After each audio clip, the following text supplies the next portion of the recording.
Everyone, so let's start with the sixth question. क्या दे रखा है उन्होंने, integral I is equal to double integral x square plus y square times x d x d y. ठीक है, ये वाला इंटीग्रेशन है और ये हमें सॉल्व करना है over the positive quadrant of the circle.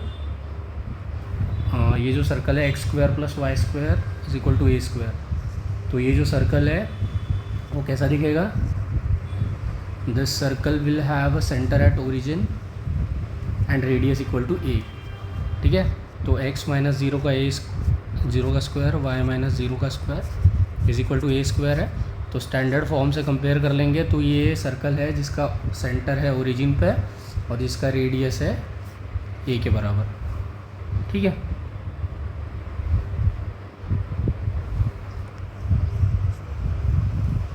तो कुछ इस तरीके से सर्कल है हमारा और इसके पॉजिटिव क्वाड्रेंट पे करना है, मतलब इस साइड में करना है।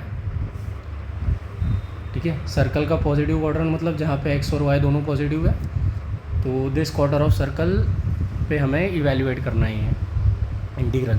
तो यहाँ पे r कहाँ से कहाँ तक वेरी करेगा, r तो 0 से a तक वेरी करेगा, r will vary from 0 to a and your theta will vary from 0 से लेके π/2।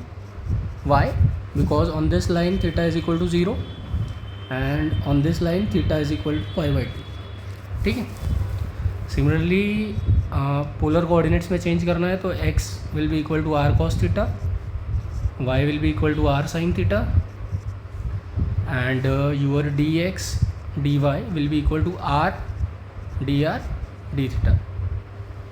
ठीक है, तो हमारा इंटीग्रेशन आय हो जाएगा, r will vary from 0 to a, theta will vary from 0 to π/2, your x square will be r square cos square theta, y square will be r square sin square theta।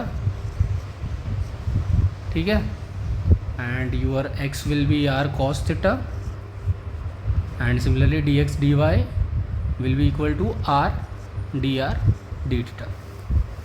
ठीक है, तो ये सारा evaluate करने के बाद क्या आ जाएगा, 0 से π/2, 0 से a, r स्क्वायर कॉमन ले लेंगे तो cos square theta plus sine square theta is nothing but equal to 1, तो r स्क्वायर ही बचेगा यहाँ पे, बाहर आपका r cos theta into r dr d theta. r square r और r को साथ में लिख लेंगे तो ये आपका हो जाएगा r का power 4 and similarly cos theta. ठीक है, तो सेम चीज़ यहाँ पे लिख देता हूँ मैं, दैट इज़ r का पावर 4 टाइम्स cos थीटा। ठीक है, तो आपकी लिमिट्स भी कांस्टेंट है एंड आपका r और थीटा भी सेपरेट फंक्शंस के टर्म में लिखा हुआ है, तो हम इस डबल इंटीग्रल को सिंगल इंटीग्रल की तरह इवेल्युएट कर सकते हैं।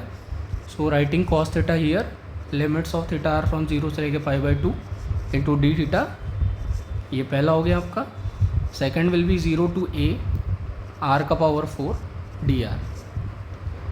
ठीक है, तो cos थीटा का integration is nothing but sine theta, limits are from 0 to π/2 and r का पावर 4 का इंटीग्रेशन इज r का power 5/5, limits are from 0 to a, sine π/2 is और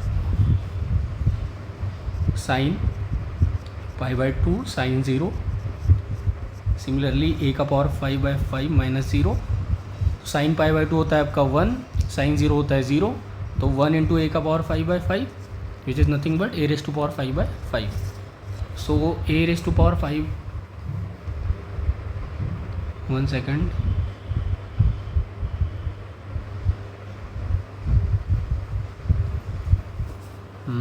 late me check where I made mistake. I think a का power 5/5 ही होना चाहिए because मुझे कोई गलती दिख नहीं रही है सॉल्यूशन में। So here it should be a का पावर 5/5। अगर आपको पता चल रहा है कि ये a स्क्वायर कैसे आ रहा है तो please do let me know in the comment section, otherwise the answer is a raise to power 5/5। Thanks for watching.